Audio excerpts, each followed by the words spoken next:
Welcome to the Oxa Podcast, where we discuss science-based breathing tools and practices to optimize your health. I'm your host, Matthew Chafford, biomedical engineer and health tech podcaster. Our guest today is Dave Wood, who is a specialist in stress mitigation, recovery, and mental preparedness for athletes, having worked with figures like UFC middleweight world champion Israel Adesanya, but also leaders, innovators, and individuals who are focusing on optimizing their health and performance. With a background as an intensive care paramedic and professional ocean lifeguard, Dave brings a tremendous amount of practical experience in very high-pressure situations, honing skills in stress management and maintaining focus. In today's conversation, we talk with Dave about how breathing can help you manage stress. Dave touches on the physiology of stress, how it relates to breathing, and shares with us some of his methods to control acute and chronic stress. Before we jump right in, I'd like to add that this episode is brought to you by Oxa, the first breathing wearable with live biofeedback and your coach for enhanced sleep and stress relief. Oxa measures in real time your vitals, like your heart and respiratory rates, and creates personalized protocols for you to control stress and get better sleep. Head over to oxalife.com, that's OXALIFE.com, to know more about how Oxa can help you live a healthier life. And now, here's our conversation with Dave Wood. Welcome to the Oxa Podcast, Dave. Thanks for being here. It is the very first episode of the series, and I can share on behalf of the whole Oxa Life team that we're super grateful for you to join us on this launch episode. Aim with the show is to provide listeners with tools and breathing practices that can help them optimize their health and well-being. And the focus of our conversation today is something that many of us, or virtually every one of us, has already experienced, which is stress. And so the first question I have for you is, how do you define stress, and what characterizes actually our physiological response to it? Stress is really just a natural human response to challenge. And the way that we respond to stress, both physically and mentally, is to upregulate. So when I say upregulate, I'm talking about we're just made up of 11 different body systems.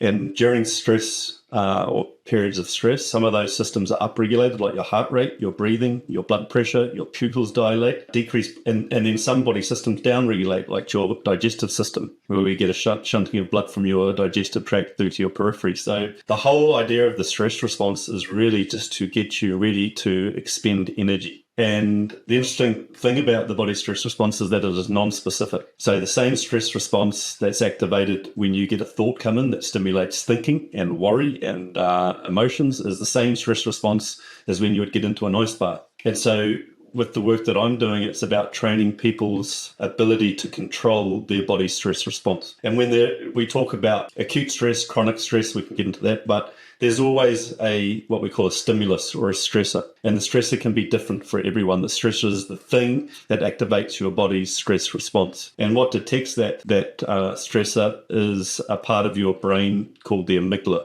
which is basically a threat detection center. And it activates your body's stress response. And we dig a little bit deeper into that, and we're interested in two divisions of the nervous system, of your autonomic nervous system, the sympathetic and the parasympathetic. The sympathetic is like having the accelerator on, and the parasympathetic is like having the brake on. And when the body's stress response is activated, it's the sympathetic nervous system that communicates with the body from the central nervous system to get you ready for, back in the day, it was battle. We often think of stress as something that is negative, and it's not. Stress is good for us if it is controlled stress. Controlled stress really good for you in the form of, exercise, contrast therapy, cold water. I often explain it like chronic stress is practicing acute stress over and over again with no control. And that's where it gets dangerous. It is, because chronic stress is really bad for you. And I think a good way to look at this is that all stress can be controlled when you bring conscious awareness to what you're doing. We talk about, key ways to control your body's stress response is through your breathing. Because when you're in a stress state, what tends to happen to your breathing rate and depth is that it increases. Now, if you do the opposite, if you identify you're in a stress state, for whatever that is for you, and you consciously control your breathing and you slow your breathing rate down, you're doing the opposite of your body's stress response. So that's an incredibly powerful, simple and powerful way. It doesn't mean that you're not in a stress state. It just means that you have some control. You're not the passenger anymore. You're now driving the thing. You have control of your body's response to stress. I think we'll dive into the practices that we can actually implement in our daily lives to control it, and how the breathing is related to the reaction that you've described. Before we go there, though it's kind of hard to make comparisons with how things were in the past, it seems that we evolve in a world where we are exposed to higher and higher levels of stress on a daily basis. What's your take on this? Do you share that impression as well? So considering all the clients that you work with, people you've met, is that a trend that you would agree with? Yeah, I think, our brains are wired for certain conditions. Our surroundings no longer match those conditions. So what I mean by that is the brain hasn't evolved much in the last few thousand years, but our environment has. We've never been exposed to more acute stresses. It's constant. It's waiting in the line to get to the front to order your coffee, and you've got a deadline to meet. You're in the traffic. There's so much information and stimulus coming at us. But you think about back in the day, a few thousand years ago, what were we doing? We were hunting, right? And to go hunting, you need to be in an upregulated, stressed state. By stressed, I mean you need to be in the sympathetic division of your autonomic nervous system. You need an increase in heart rate. You need the breakdown of glycogen to glucose for energy. All of these things that are part of your body's stress response, we needed to go hunting. Now, the hunt would often last 3, 4, 5, 6 hours, and then you'd come back to the village. Close social connection. You would cook the food up. That is activating the other part of your nervous system, the parasympathetic part of your nervous system, where the recovery takes place. So whilst we had stress back in the day, I think there was more balance there in between the sympathetic and the parasympathetic. Nowadays, we're constantly stimulating that upregulated division of our autonomic nervous system, the sympathetic, because we're constantly on the go. And I don't think we've adapted fast enough to living in concrete jungles and the demands that places on us. And so you touched on before on the reaction that we go through is, we just heart rate increases, you have this release of stress hormones, and the breathing patterns change. And this is something that, we passively, have to cope with. So it's you explained that one part of the solution there is to kind of realize it, and then you can actually influence different parameters. One of them is the breathing. Before we go into the solution part of it, especially through chronic stress, what are the long-term consequences of it? Also, with regards to the breathing, and what are some of the consequences of that chronic stress we talked about? Yeah, well, humans are just adaptive machines. We will adapt to any chronic stimulus. Some of the ways that we adapt to chronic stress, we can see in agitation of the mind, difficulty focusing, irritability, energy fluctuations throughout the day, poor sleep patterns, poor recovery. The real issue with chronic stress we see in the form of lifestyle disease, ischemic heart disease, cerebrovascular disease, autoimmune dysfunction, diabetes, high blood pressure. This is just the body adapting to uncontrolled stress. And there's lots of warning signs. There's lots of signs and symptoms. And a lot of the signs and symptoms we ignore, tension headaches, lower back pain, gut issues, skin issues. These are all things that are being sent to you to tell you that your body needs balance. And your body is constantly trying to find balance. It's just that we get in the way of it. And the balance that I'm talking about is the balance in your nervous system, the balance between the sympathetic, being upregulated and, ready for action, versus the parasympathetic, the recovery part of your nervous system. Nowadays, we've got to get the balance right between stress and recovery. And it's really important because of how busy we are that we actually prioritize shifting into that recovery part of our nervous system as an active process. Because what do most people do now when they sit on the couch or they find a moment during the day to relax? What do most people do? They pick the phone up. And so now we have more stimulus, more information being fed through to the brain, and the brain's having to interpret all this information. What do we do with this information? Do we put it in our short-term memory, our long-term memory? Is this information we don't need? And so it's burning a lot of energy. The other thing that this constant stimulus of the screen, how it affects us, is that it affects our ability to focus. And it creates a human being that can't focus and is constantly multitasking. And multitasking, causes a lot of stress. So a lot of the work that I do with the people I work with is understanding that shifting into that recovery state has to be an active process, and you have to do it throughout your day. Because if you have been gearing up for battle all day, in that upregulated division of your nervous system. Don't expect to switch off at night. That's not how we work. Well, how we work is in sync with our circadian rhythm. And our circadian rhythm is just that natural oscillation that repeats every 24 hours where the body is responding to the environment.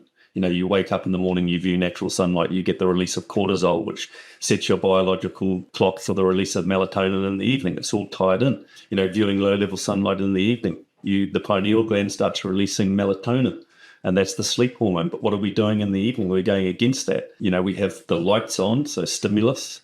We're looking at screens, stimulus. And we're now no longer getting this natural release of melatonin. We are stimulating the adrenal glands to release adrenaline. So we're going 360 degrees against our own biological clock or circadian rhythm.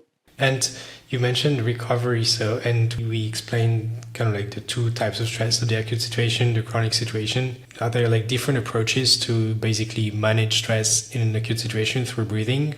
And one that you also work with your clients more like on the longer term and in a continuous manner to address the chronic part of it? I think firstly, it's about understanding that, this thing around that humans are an adaptive machine, and to understand that you have imbalance in all of your body systems, your muscular system, your cardiovascular system, your breathing system, and your nervous system. And where we start addressing the nervous system imbalance, I call it dysregulation of the nervous system or nervous system dysregulation, is that it takes time. So just like working on the muscle imbalance takes time, it takes time to balance a dysregulated nervous system. What I mean by a dysregulated nervous system is that we are spending too much time in the red, the sympathetic, not enough time in the blue, parasympathetic. So how do you balance that? And when you work on balancing a dysregulated nervous system, so this is like training a muscle. This is where I'm talking about things like meditation, getting in nature, social interaction, exercise, sleep hygiene. These are all things that balance your nervous system that you have to integrate into your everyday to find balance. Now, when you do find balance in your nervous system, you're not spending all the time in the red. You are more equipped to deal with stress and pressure moments because you're going into those environments or situations with a balanced nervous system. Now, living in the red all the time, the sympathetic, is a place of survival. It is not a place for emotional regulation, creativity. It is a place for survival. So it tends to be a reactive state. And the stimulus is coming in, whatever it might be, and people are reacting based on survival. What we want to be able to do is identify the stimulus or be aware and present when we are in these stress states and better work in the gap between stimulus and response. And again, one powerful way to do that is through regulating your breathing, but there are many practices that allow you to better work in that gap between stimulus and response, and bring more conscious awareness to what you're doing is a really important one. And the breathing is a really powerful form of, and that's because your breathing, is really tethered to your body's stress response, in that if you are rapid breathing and breathing up into your upper chest, that is now the stress. That is now the stress stimulus to keep you in. So it just accentuates the reaction. Exactly. And when you just stop and slow down your breathing, first of all, just stopping and consciously connecting with your breathing brings your prefrontal cortex, the front part of your brain, emotional regulation, short-term memory, creativity back online in those moments where your amygdala is taking over that fear part of your brain. So just by doing, taking a step back, taking just one or two breaths, stress and pressure moment, totally shifts your internal state. And some of the methods, like I think I heard about like the physiological side, that's like an approach, right, to in those acute moments where, you're getting caught up with the reaction and you're just trying to bring your, kind of like your reaction down, lowering your heart rate and so on. Where you basically, the way it works from what I understood is you take a first inhalation, then you take a very quick second one and then a long exhale. Yes. Is that like one of the methods to address that, right? I think any time, it is a physiological size, a powerful way to intercept stress in real time. I think any time that you consciously connect with your breathing, whether it be a double inhale, long exhale, or you're just slowing your breathing down, or you're softening and quieting your breath, you're prolonging the exhale, you are playing a huge role in controlling your body's stress response. And I think that is very powerful. What we talk about with the clients that I work with is top-down control of stress and bottom-up control of stress. Top-down control of stress is where you're intercepting psychological stress pertaining to your mind. And the most powerful way to do that, I believe, is through your internal dialogue, the self-talk. When you say things in stress and pressure moments, just by stopping and saying, hey, I've got this, what you're doing is you're sending signals down to your body that you are in control. And then we start looking at methods of bottom-up control, which is tapping into these intricate body systems that you have that are designed to regulate stress and pressure. The breathing is a key one, but we can also do simple things like body scans.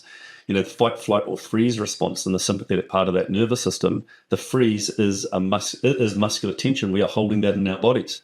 Now, if you're in a stress and pressure moment and you're holding this tension, what you're doing is you're sending signals to your brain to keep you in a upregulated stress state. So just something as simple as relax your jaw, chest, shoulders, full body scan. Don't hold any tension. You are now sending signals to your brain that you are calm. So that when we've got this top-down and bottom-up control of stress happening at the same time, which is ridiculously easy to do, it just requires conscious awareness. These are things that, like, in real time you can do, but again, I think it comes back to what is more, because we all want to be calm under pressure. We all want to be able to regulate stress. We all want better focus, to unlock better creativity, to be more productive. But you have to train for that. Especially nowadays, you have to train for it. And what we're actually training is the nervous system, your ability to shift from an upregulated to a downregulated state, energized to relaxed. You do that as a daily practice and you start training the dexterity of your nervous system to be able to be like, right, I've been in the red for 3-4 hours just pushing it, right, find a quiet place, do a 5-minute breathing flow or a meditation or go for a walk or just reset, right? And that's how our nervous systems are designed. It's designed to push, to go into battle, to hunt, and then we go back to the village, social interaction, cooking the food, that's calming. And so it's just, for anyone listening who feels like they don't have balance, it's about creating a daily practice of shifting into a calm state. And beyond let's say the method we described with the physiological side and getting into this mindset of, getting things back under control, what are some of the practices that you recommend people to engage with, to reestablish that balance and initiating maybe those through different types of breathwork practices? Can you share some of them with us? The first place to start is making sure you have good foundations. And the foundations of health and performance are what we call the pillars of health. And you have to get these things right. You have to integrate them into your everyday, because these are things that balance your nervous system. These are the things that create more parasympathetic tone. And when we look at them, it is exercise, reconnecting with nature, social interaction, sleep, nutrition, and lastly, I add this one in, a sixth one, which is stress control in the form of meditation.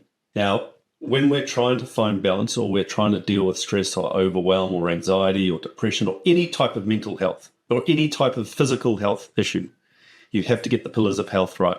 And actually, the two most powerful forms of stress control come in the form of reconnecting with nature.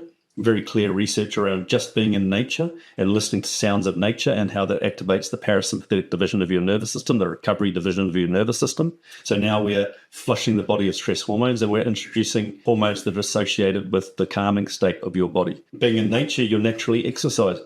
Being in nature is very calming. And then the other really powerful one is social interaction. So if you think about, any time we long to be socially connected, and that is because thousands of years ago, if we weren't part of the group, what would happen? What would happen if we weren't part of the group thousands of years ago? You would die.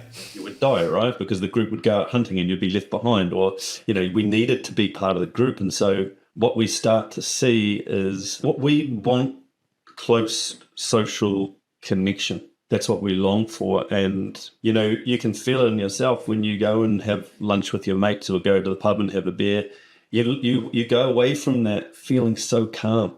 You feel good. So those two things are really important. And if you get just those two things right, what happens is you have better energy. So you're more likely to exercise. It starts regulating your nervous system. So you're going to have better sleep. They all sort of tie in. And the food, the nutrition one is, the body system that uses the most amount of energy is your digestive system. It goes from your mouth to your anus, right? And you've got to get that food from there, through your stomach, through your digestive tract and out. Right? And now if you're just shoveling crap into that system, it has to use a lot of energy. And you need that energy. You need that energy to get through your day.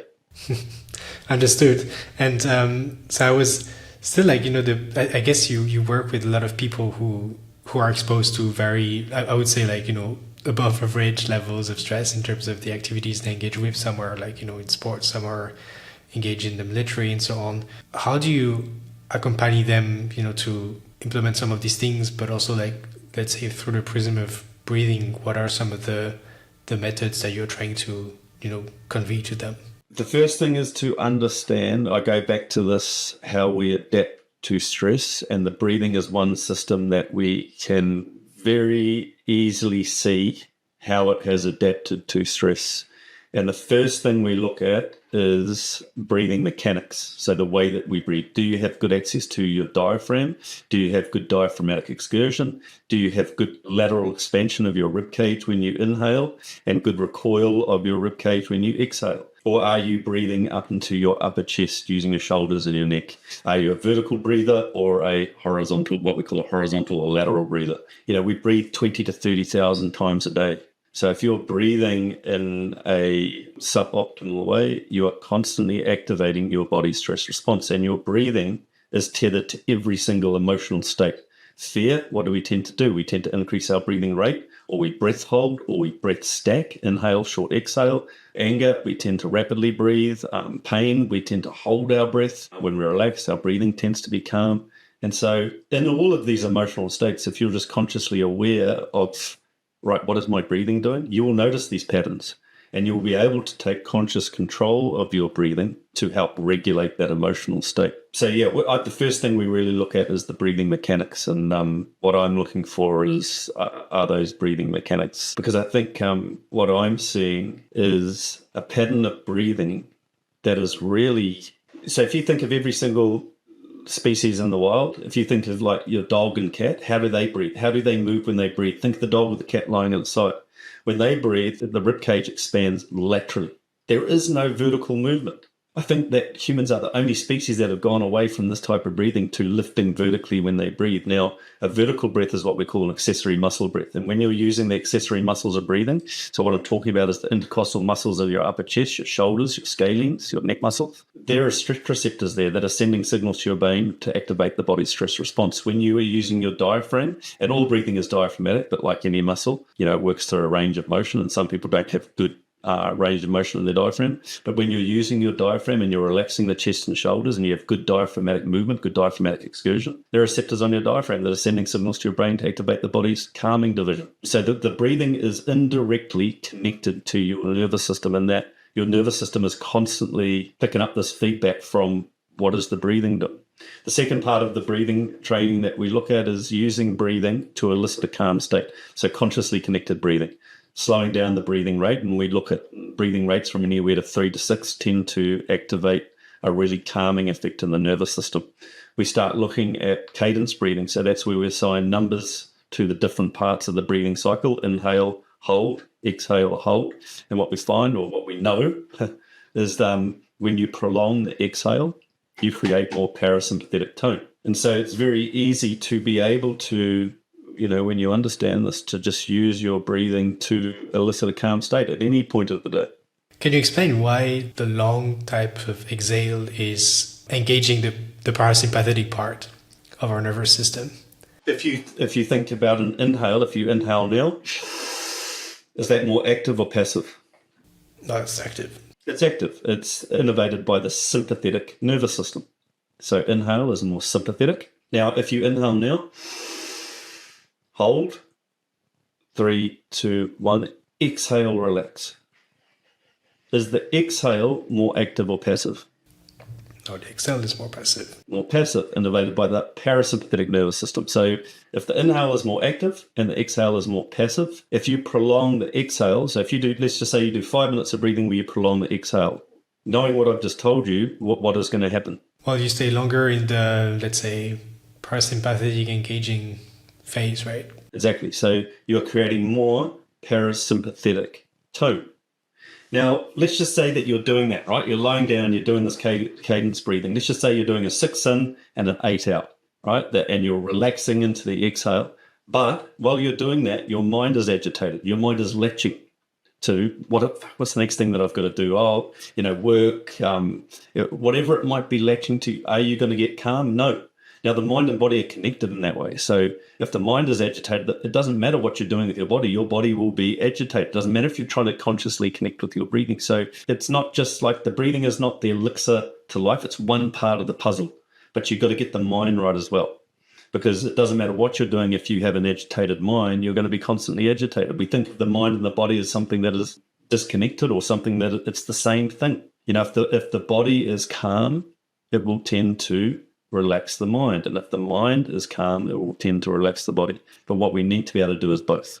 That's awesome. Dave, looking at the time, I think we're shortly coming towards the end of the episode. We covered, you explained us what the stress reaction was, the two types of stress, the acute one, chronic one, how we can address it, how we can, what are some of the approaches for acute management, chronic management, the importance of the, beyond just the breathing part, the importance of the 6 pillars of health that you mentioned. And yeah, that is not just, I guess one of the messages, it's not just about, implementing a healthy breathing practice to basically calm you down. It needs to be, anchored in let's say a broader framework. There is a recurring question that we ask every guest on the show. You are the first one, so you're the first one to answer it.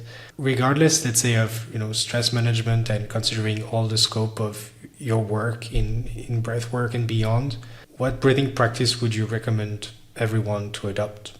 I mean, there's lots of different exercises and protocols that you can go and explore and find, and they're all out there. I think it's like, just as a starting point, is to just stop, lie down, or find a quiet place and just tap into what is your breathing doing. So just being consciously aware. So if nothing else, just being consciously aware of your breathing, you'll be able to make massive changes, because if you're not aware of it, you can't change it, right? Now, secondary to that is being more consciously aware of your breathing day to day. You're driving your car in the traffic. What is my breathing doing? You're stressed. What is my breathing doing? I'm relaxed. What is my breathing doing? By doing that, by asking that question, you're starting to get a better relationship with this system that is designed, very intricately designed to help regulate stress and pressure. And as a practice, I would just lie down. It doesn't have to be perfect. Just practice inhaling. It can be 3, 4, 5, 6 seconds, holding at the top for a few seconds, and then just dropping it out and relaxing. And if you do 1 to 2, 3 minutes of that, you'll find you'll start to feel calm. Any time of the day, basically. Any time of the day. You would be surprised at what just finding quiet space and just practicing that for 1 minute. Inhale. Fold. Relax the chest and shoulders, jaw. 3, 2, 1. Exhale, let it out. And towards the end of the exhale, imagine you're melting into the ground. Just try that for 2-3 minutes and you will feel a definite shift in your mental and physical state. That's awesome. Quite different than the hectic pace of life we described in the beginning. Thank you so much, Dave. No worries, man. Thank you for having me on. Thank you for listening to our conversation with Dave Wood, where we discuss breathing practices to control stress. To learn more and explore the resources that Dave mentioned, please refer to the show notes. If you enjoyed this episode of the Oxa Podcast, subscribe on YouTube or your preferred streaming platform, and give us feedback via email using podcast@oxalife.com or in the comment section. Feel free to also share topic suggestions for the next episodes, as well as guest recommendations. If you know someone who would benefit from today's conversation, don't hesitate to share this episode with the person. As an additional way to support the show, you can leave us a 5-star review on Apple Podcasts and Spotify, as it helps us a lot driving the podcast forward. Thanks again for listening to our conversation and for your interest in the science of breathing.